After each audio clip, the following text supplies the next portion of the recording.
חזק וברוך מבורך פדיון בוקר אור לפואתו של מאיר סופן בן רות. החלמה מהירה ובריאות איתנה בעזרת השם, כל חולי ישראל בכל אתר ואתר, tous nos otages et כל חיילינו, כל עם ישראל בעזרת השם יתברך.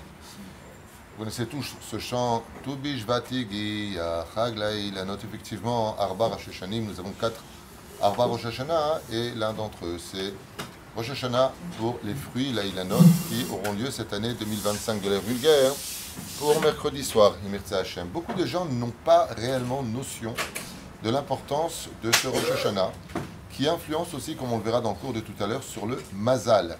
C'est-à-dire que tout ce qui a été décrété à Rosh Hashanah est revisionné pendant ce Tu Bishvat qui a une grande particularité. C'est un jour où on ne dit pas les Tachanunim, mais on reviendra sur ce Seder-là. En ce qui concerne nos lois de ce matin, il est préférable, étant donné que nous sommes dans un jour de Chol, et non pas le Shabbat. Si c'était Shabbat, on aurait fait le Birkat Hamazon, en rappelant à tout le monde qu'il est très important, mercredi soir, même pour ceux qui ne mangent pas trop de pain, de faire le Birkat Hamazon. Chez Neymar, ce jour est très particulier, il n'y a pas de Tachanunim, mais ce Birkat Hamazon, Mamash ou Berumo Shel Olam. Et étant donné qu'on n'est pas Shabbat, ou Shabbat on a le droit de rajouter des brachot, donc on aurait fait le Birkat Hamazon et ensuite le plateau du Seder de Tu Bishvat, en apportant Bezrat Hashem, comme vous le savez tous, le blé, l'orge, donc ça peut être de la bière, le raisin, l'olive, la figue, la grenade, la date. Il est très bon d'apporter du bon vin pour dire Boré Piré Geffen, multiplier bien sûr le plus de fruits possible. Et même pour ceux qui sont en dehors d'Israël, s'ils peuvent prendre des fruits d'Eretz Israël, c'est encore beaucoup plus important, comme faisait d'ailleurs le Ben Ishraï, qui fêtait à Bagdad, chaque fois le Tu Bishvat, avec des fruits spécifiques d'Eretz Israël. Donc dans le cas échéant, étant donné que ça tombe mercredi, non pas pendant Shabbat, on a peur de faire une bracha qui n'aurait pas dû avoir lieu.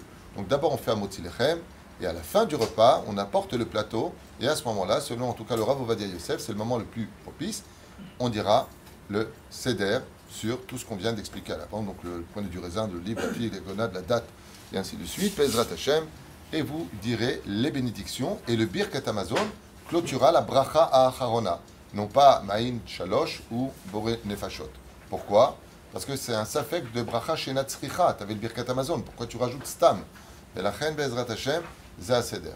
Celui qui ne mange pas du tout le soir et qui veut faire que le Seder du plateau, dans ce cas-là, lui, il fera bien sûr la première et dernière bénédiction. À rajouter juste encore un petit détail, il est bon d'apporter un fruit nouveau, et non pas des fruits extraterrestres comme le papaye ou... Bien cher, c'est quoi les fruits bizarres là? Le papaye, la goyave, le kiwi. Non, le kiwi c'est pas bizarre. Mais il y a des fruits bizarres comme ça. Non, il n'y a rien de bizarre dans le kaki Yatikouji. Le fruit du dragon. Je sais pas, il y a des fruits bizarres. Ils n'ont même pas de goût, je ne sais pas ce que c'est. Mais par contre, ce qui est très intéressant, donc il est important d'apporter un fruit, en tout cas que vous n'avez pas mangé dans l'année, pour dire parce que c'est un redémarrage, comme on en parlera tout à l'heure. Et encore oui, alors ça c'est dans le cours de tout à l'heure. C'est un minag d'apporter du etrog bitvache, tu sais, avec du sucre même, qui le mange en confiture. Et c'est un jour où il est particulier pour demander un bon etrog kasher pour Sukkot. Mais ça c'est dans les ségoulottes. C'est le cours que je ferai tout à l'heure, Blineder. Je ne vais pas tout mélanger à propos de cela. Mais il est très important donc de dire la bracha de chez Hayyan ou Vikim ou Vigen. Il faut savoir que les fruits que l'on consomme à Tu Bishvat sont reliés à un mahamar très important. Pourquoi Dieu a créé les fruits? Alors vous n'allez pas me croire, mais c'est très psychologique. Parce que les fruits remontent le moral.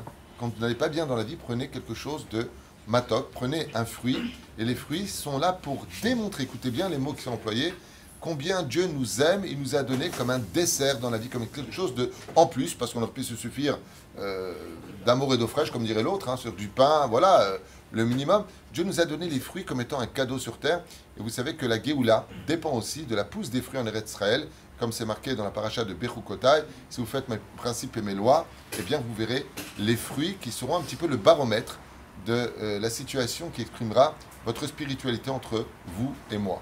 La reine très important, Bezrat Hashem, d'être sa mère pendant ce jour-là, celui qui veut porter un vêtement spécial, celui qui Yosif Od Limour, et bien sûr pour chaque fruit que vous allez utiliser, il y a dans prix Etz Hadar, donc tout le Seder, mais il y a aussi dans Mishkan Shiloh, eh bien, à chaque fois, des versets à dire, il y a des Mishnayot à lire.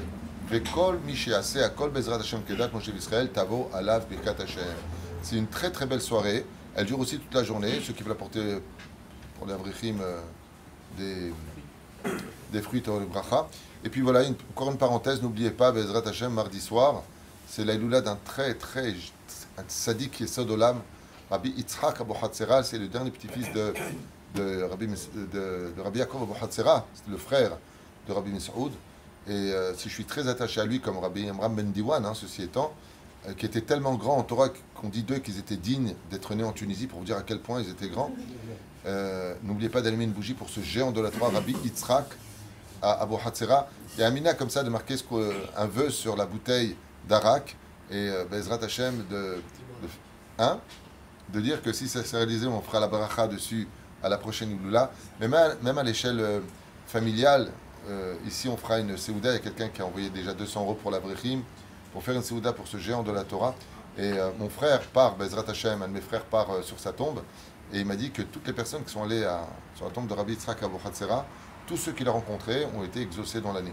Alors, on ne va pas utiliser ça comme étant un gris-gris, voilà, j'y vais pour ça.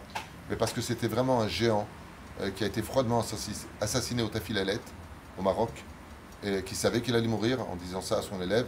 Et c'est ce fameux géant de la Torah qui a chanté Aoufa Eshkona, vous vous rappelez? Il était jeune quand il a écrit ce chant, son père l'appelait, et il tardait à descendre. Il lui a dit, excuse-moi papa, j'étais tellement rempli d'amour pour Dieu que je voulais lui écrire un chant, et ce chant est chanté jusqu'à aujourd'hui, tous les Shabbat. Sruto Yegen Alechem, Ve'al Kol Am Yisrael, Ve'Bezrat Hashem Chag Sameach.